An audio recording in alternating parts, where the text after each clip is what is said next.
pertama dalam sejarah RI pemilihan presiden yang dipilih langsung oleh rakyat. Sebelumnya presiden dan wakil presiden dipilih oleh MPR melalui sidang umum. Sejarah pemilihan presiden dan wakil presiden langsung dimulai dari amandemen Undang-Undang Dasar 1945 yang ketiga pada tahun 2001. Pasal 6A ayat 1 UUD menyebutkan presiden dan wakil presiden dipilih secara langsung oleh rakyat. A few moments later. Assalamualaikum warahmatullahi wabarakatuh. Waalaikumsalam. Selamat sore Pak. Perkenalkan, nama saya Indra Dini dari kelompok 6 kelas 12 IPA 5 akan mewawancari Bapak. Apakah Bapak siap menjadi narasumber kami? Insyaallah. Baik, langsung saja ke tema yang kami angkat tentang pemilu 2004. Pertanyaan pertama, bagaimana pendapat Bapak tentang pemilu 2004? Pemilu 2004 itu bisa dikatakan sebagai pemilu pertama ya setelah amandemen Undang-Undang Dasar 1945. Karena pada pemilu 2004 itu menggunakan Undang-Undang Dasar yang sudah diamandemen. Kita tahu bahwa Undang-Undang Dasar 45 diamandemen itu tahun 1999 dan berakhir tahun 2002. Sehingga tahun 2004 kita sudah menggunakan Undang-Undang Dasar yang diamandemen. Itu nanti ada bedanya dalam beberapa hal.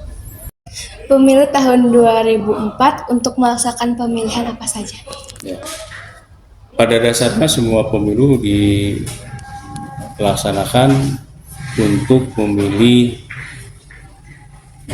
anggota legislatif ataupun pileg dan pilpres untuk memilih pasangan calon presiden dan wakil presiden.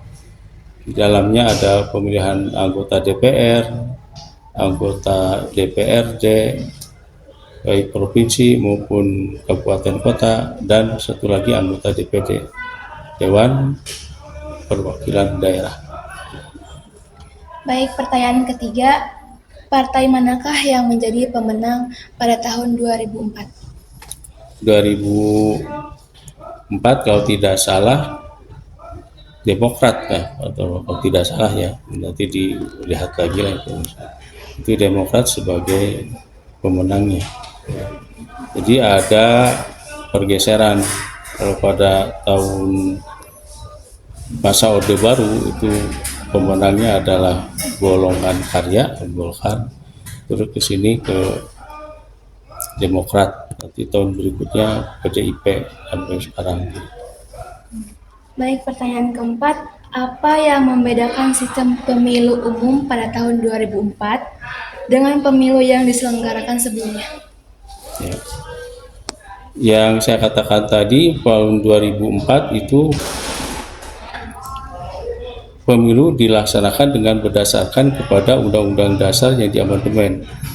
Salah satu yang diamandemen yaitu tentang tata cara pemilihan presiden. Jadi presiden itu tidak lagi dipilih oleh anggota MPR, tapi dipilih langsung oleh rakyat. Jadi pemilihan langsung oleh rakyat, sebagaimana yang kita sekarang laksanakan, gitu ya, itu tidak perlu lagi menunggu MPR untuk melakukan pemilihan dan pengangkatan presiden dan wakil presiden. Jadi cukup rakyat melakukan pencoblosan pemilihan kira-kira calonnya siapa yang dipilih, nah setelah itu langsung diajukan ke KPU.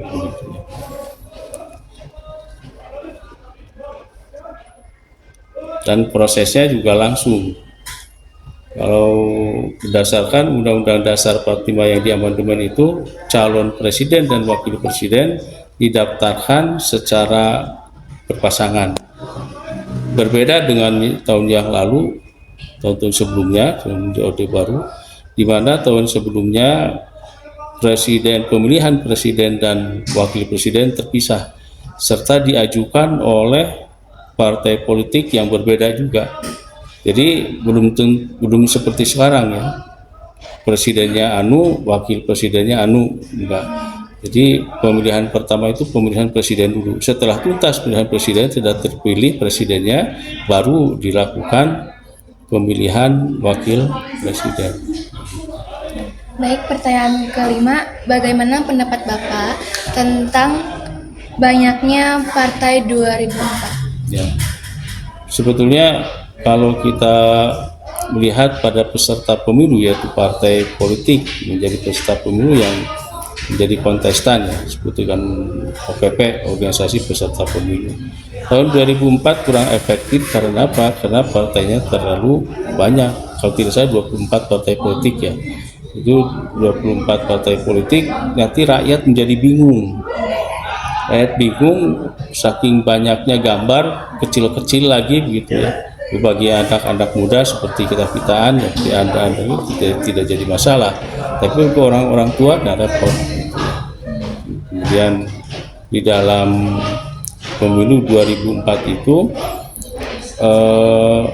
selain presidennya langsung juga ada pemilihan DPD tadi ya, sudah disinggung sedikit, Dewan Perwakilan Daerah. Jadi untuk keanggotaan MPR diubah, bukan lagi anggota DPR dan utusan daerah dan utusan golongan, tidak, tapi utusan daerah dalam DPD dan DPR yang notabene dipilih dari dan oleh anggota partai politik. Sekian wawancara kami, kurang lebihnya mohon maaf.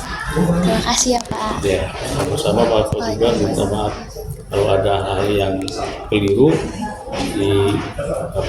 dibetulkan aja ya, diluruskan.